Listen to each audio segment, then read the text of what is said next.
kita akan membuat konten baru, namanya konten bercerita. Nanti Kanaya akan bercerita tentang apa, Kak? Tentang kisah surga dan neraka. Oke. Semoga kalian suka ya. Dan mendengarkan sampai habis kisahnya.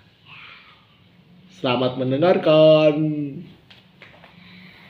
Pada suatu pagi yang cerah, di sebuah kota kecil yang indah, murid-murid SD Bojong Piken memulai hari menimba ilmu untuk bekal masa depan mereka. Assalamualaikum, selamat pagi Pak Guru.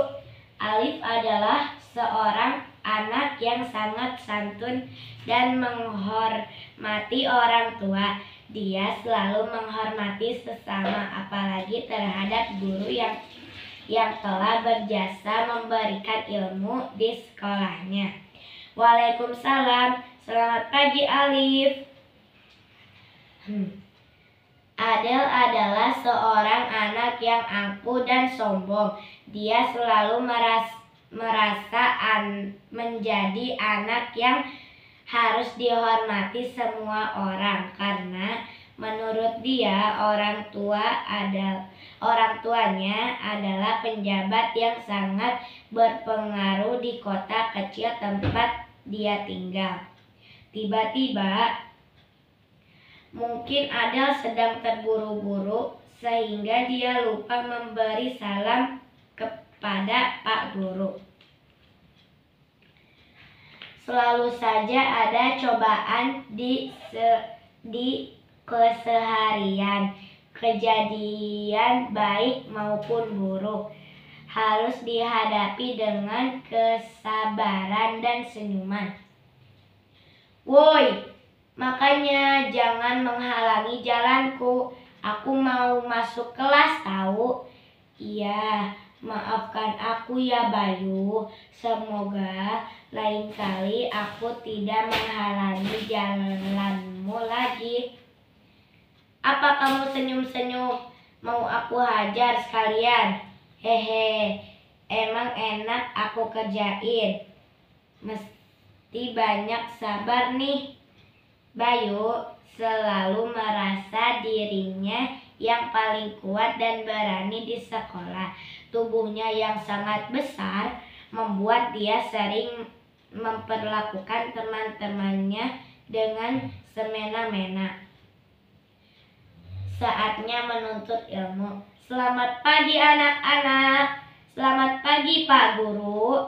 Anak-anak, untuk mengingat kembali pelajaran yang lalu, hari ini kita mengerjakan latihan soal. Kalau kalian selalu rajin belajar, pasti tidak bakalan susah dalam mengerjakan. Waduh, masa bodoh ah. Bismillah, semoga diberi kemudahan dalam mengerjakan soal. Mak, tolong.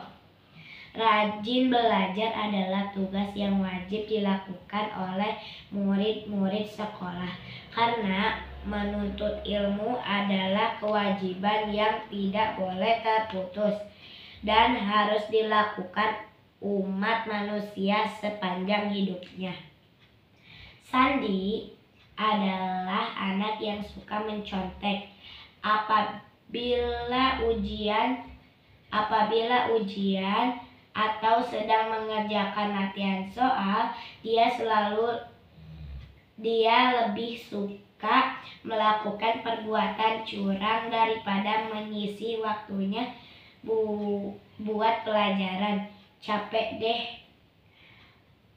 Ada juga yang selalu melakukan segala cara dan menekan teman yang lebih lemah. Cepat, kamu selesaikan soalnya dan berikan kepadaku. Tidak usah dikasih namanya. Awas kalau tidak mau. Maaf Bayu, aku tidak bisa membantumu. curang itu dosa. Adel, apa yang kamu lakukan? Kenapa kamu tidak mengerjakan soal latihanmu? Aku tidak perlu mengerjakan soal. Toh nanti aku juga tetap naik kelas. Lagi pula, bukankah Adel tahu kalau di sekolah dilarang membawa handphone? Ada juga yang tidak mempunyai rasa hormat dan menyadari kewajiban sebagai seorang murid sekolah. Ya sudah, kalau mau diambil, besok Adel minta dibelikan ayah lagi. Astagfirullahaladzim, kata Pak Guru. Sore itu, di hari yang sama, di taman bermain yang sejuk dan nyaman. Tetapi di tempat yang nyaman seperti itu pun masih ada juga yang sedang membuat keburukan, misalnya Sandi. Hoi, kucing jelek, mau kemana kamu? Kamu pasti yang sering mencuri makananku di rumah ya? Ini hukuman buat kucing pencuri.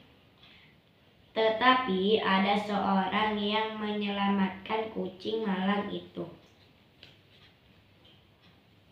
Sandi, bukankah kucing juga makhluk Tuhan?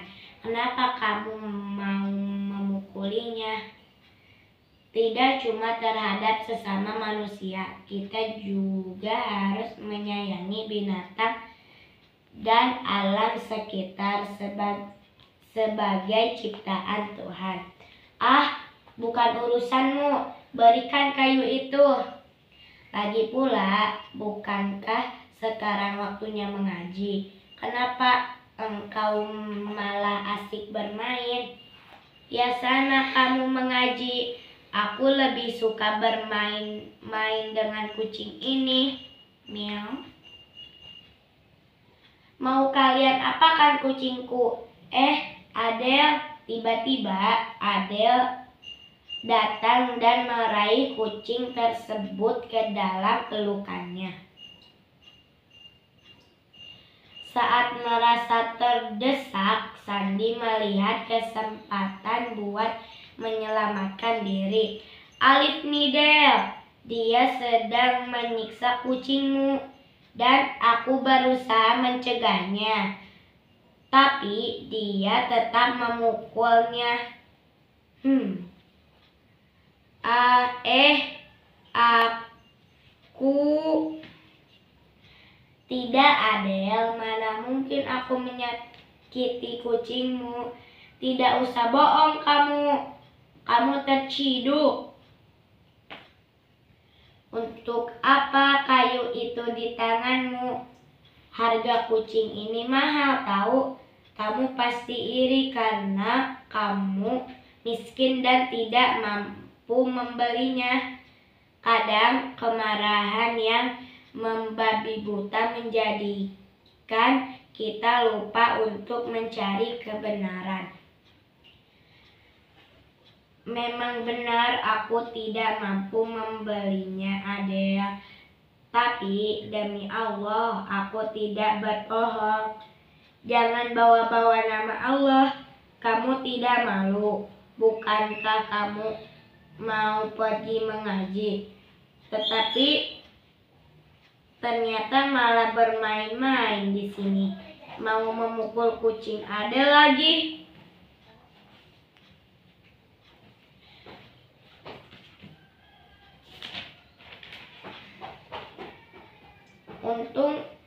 Untung aku datang, jadi kucing Adel bisa selamat dari siksaan kamu.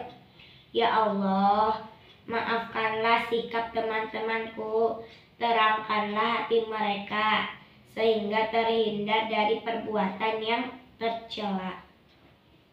Tiba-tiba, bu, Bahkan ketika cobaan datang berturut-turut, kita mesti tetap bersyukur dan tabah dalam menghadapinya.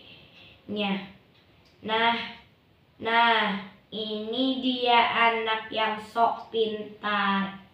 Tidak pernah mau membantu temannya yang kesusahan di sekolah.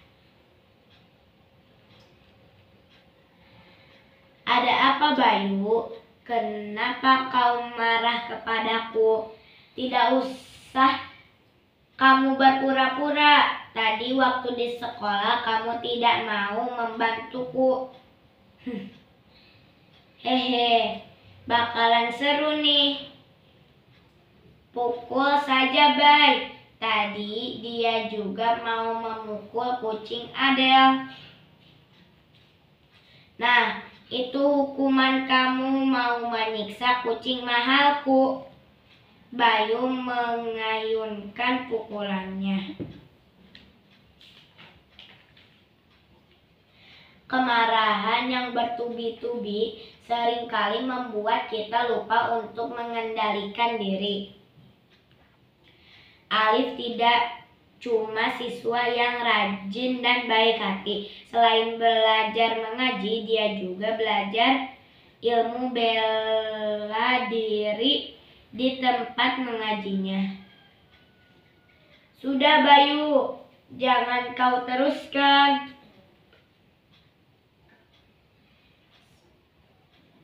Wah, Mak, tangan Bayu aktif. Waduh, kok bisa? Merasa diremehkan, Bayu pun menjadi semakin marah. Pakai kayu ini, Bay, beri dia pelajaran. Hehe. Berani kau menghindari pukulanku ya? Awas kau. Ayo, Bay, kali ini dia pasti minta ampun deh. Kali ini aku mau pakai jurus elang menyambar anak ayam bersiap. Bayu tentu saja tidak ingin dianggap lemah di hadapan teman-temannya. Dengan begitu semangat, dia menyerang Alif dengan bertubi-tubi. Kan bukan Alif yang nakalin aku, kata kucingnya. Dan tidak ada satu serangan pun yang kena. Gimana sih, Bayu? Badan saja yang gede, Mel. Ada, Bay. Kamu bisa. Aku tidak boleh kalah. Malu dong, aku akan keluarkan jurus pemungkasku.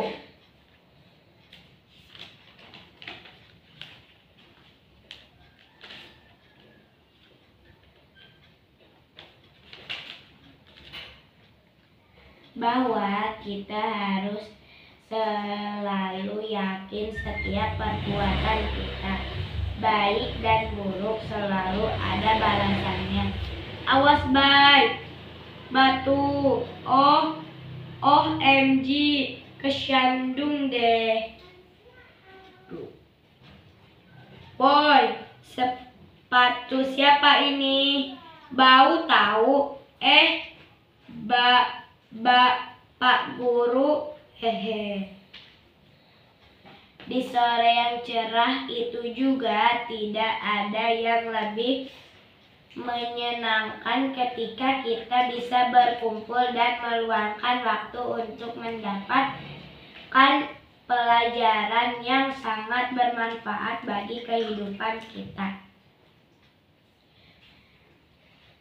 Anak-anakku, Bapak sebenarnya sudah memperhatikan kalian sejak tadi.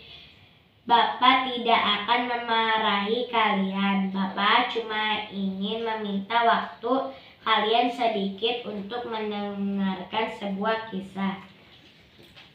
Kalian tidak keberatan kan? Iya Pak Guru. Mungkin kalian sudah pernah mendengar tentang kisah perjalanan Nabi Muhammad SAW yang melakukan perjalanan dalam waktu semalam yang biasa kita sebut peristiwa Isra Miraj. Ada yang tahu tentang apakah perjalanan yang dilakukan Nabi Muhammad itu? Perjalanan dalam waktu semalam Nabi Muhammad SAW dari Masjidil Haram di Mekah ke Masjidil Aqsa di Palestina, kemudian dilanjut ke langit untuk mendapatkan perintah sholat 5 waktu. Benar sekali, tetapi ada satu hal yang mungkin belum kalian pelajari dari peristiwa itu. Dalam perjalanan bersama malaikat Jibril dengan kecepatan yang tidak bisa dihitung dengan akal manusia, Nabi Muhammad SAW menembus lapisan langit satu demi satu hingga langit ke-7. Di setiap lapis langitannya, beliau disambut dengan sukacita oleh nabi-nabi terdahulu, dan ada satu kejadian yang diperlihatkan pada Nabi Muhammad selain mendapatkan perintah sholat. Setelah menembus gelapnya langit yang bertabur bintang, cahaya itu menembus tempat yang sangat terang dan indah. Dalam perjalanan bersama malaikat Jibril dengan kecepatan yang tidak bisa dihitung dengan akal manusia, Nabi Muhammad SAW menembus lapisan langit satu demi satu hingga langit ke-7. Di setiap lapis langitannya, beliau disambut dengan sukacita oleh nabi-nabi terdahulu. Setelah mendapatkan perintah kewajiban sholat untuk Nabi dan umatnya atas perintah Allah Subhanahu wa Ta'ala, Nabi kita Muhammad SAW diajak malaikat Jibril untuk melihat pemandangan surga dan neraka. Wahai Muhammad, pergilah engkau ke surga, akan aku perlihatkan apa yang dipersiapkan untukmu di sana, sehingga engkau akan makin zuhud terhadap dunia dan semakin cinta kepada akhirat. Apakah yang dimaksud dengan surga dan neraka itu, Pak Guru? Menurut Al-Quran surat At-Taubah, surga adalah tempat yang sangat indah, penuh kenikmatan dan kebaikan yang dijanjikan oleh Allah Subhanahu wa Ta'ala kepada umatnya yang selama hidup di dunia selalu beriman dan berbuat kebaikan.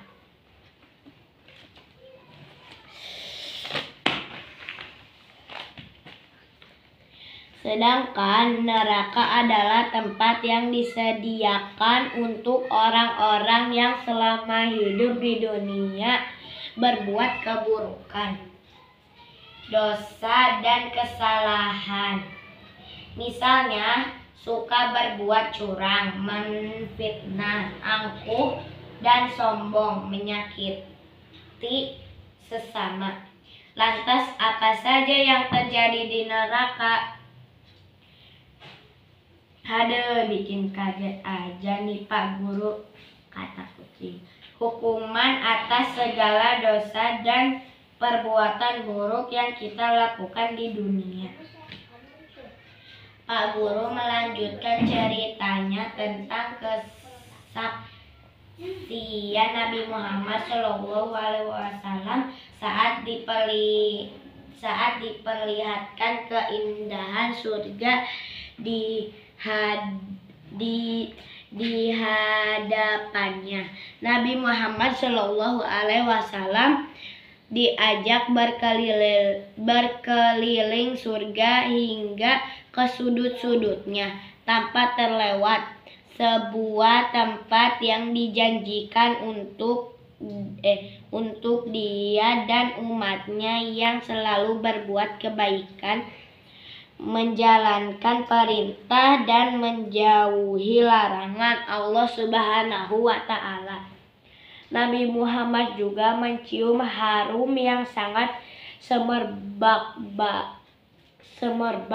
saat melintasi surga, hingga malaikat Jibril menjelaskan bau apakah itu.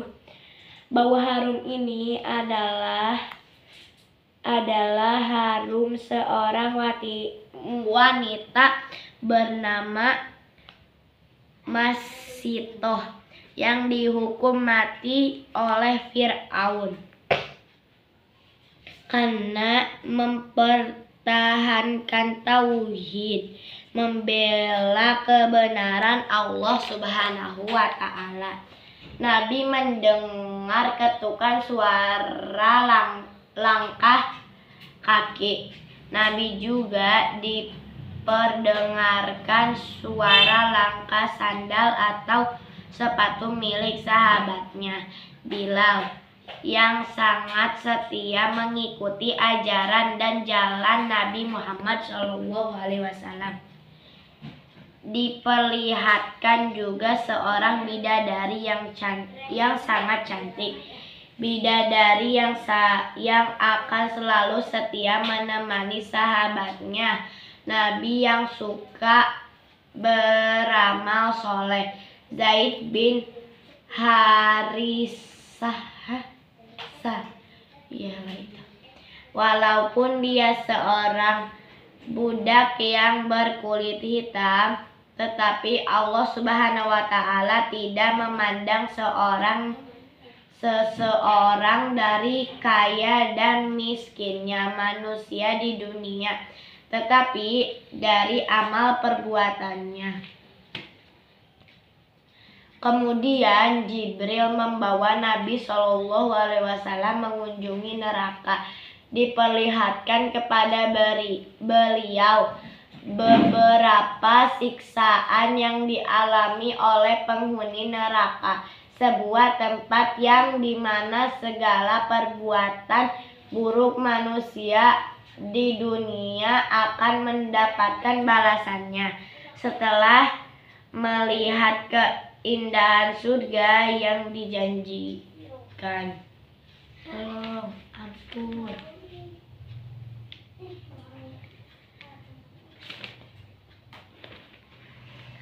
kalian tidak perlu takut selama kalian selalu berbuat kebaikan sepanjang hidup kalian.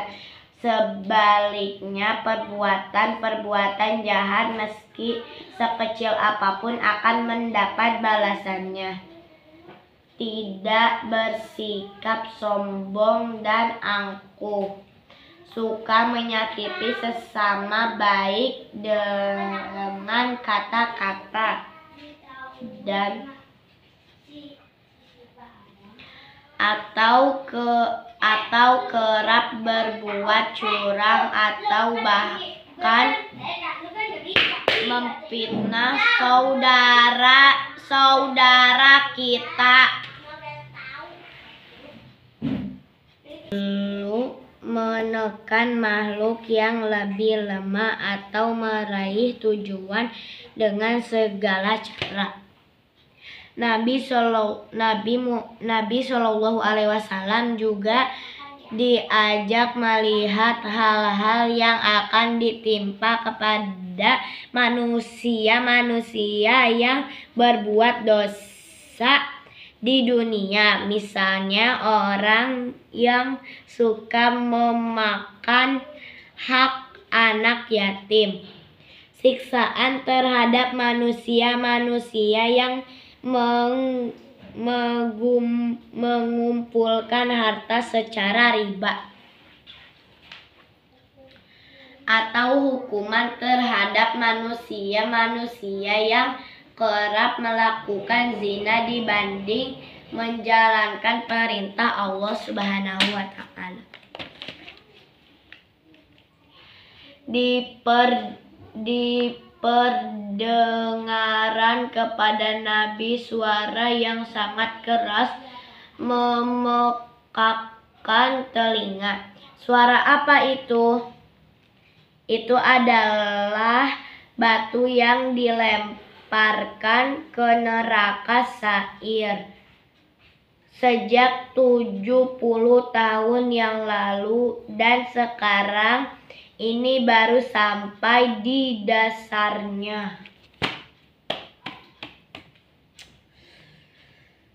Setiap amal perbuatan kita pada waktunya nanti akan ditimbang untuk menentukan di mana kelak kita akan tinggal, di surga atau di neraka.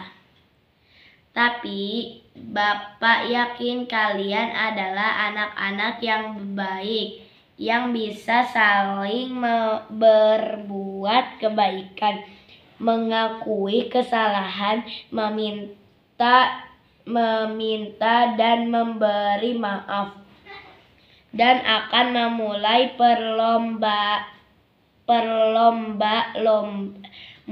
berlomba-lomba di jalan kebaikan mulai sekarang.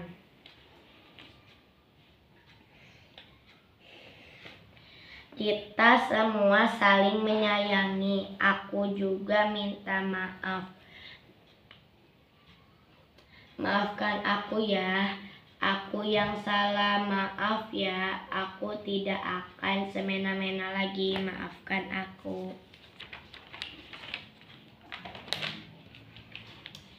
Demikianlah gambaran surga dan neraka yang diperlihatkan kepada Nabi Muhammad SAW pada peristiwa Isra Miraj, tempat yang dijanjikan oleh Allah Subhanahu wa taala sesuai dengan amal perbuatan kita di dunia. Surga dan neraka merupakan tempat kembalinya manusia kelak di akhirat. Kita sebagai umat Allah Subhanahu wa taala harus berlomba-lomba melakukan kebaikan di dunia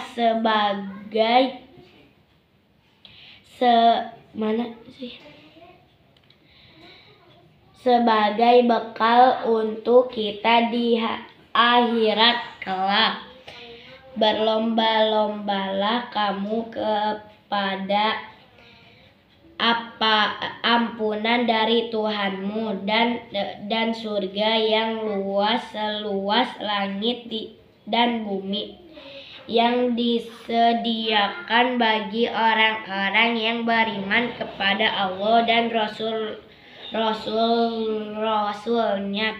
Itulah karunia Allah, diberikannya kepada siapa yang dikehendakinya, dan Allah mempunyai karunia yang besar. Al-Quran Surah Al-Hadid ayat 21. Hai, terima kasih telah menyaksikan Kanaya Bercerita. Terima kasih telah menyaksikan Kanaya Bercerita. Semoga suka dengan konten baru kita. Nantikan lagi Kanaya Bercerita apa lagi selanjutnya. Semoga sehat selalu, sukses selalu, dan berkah.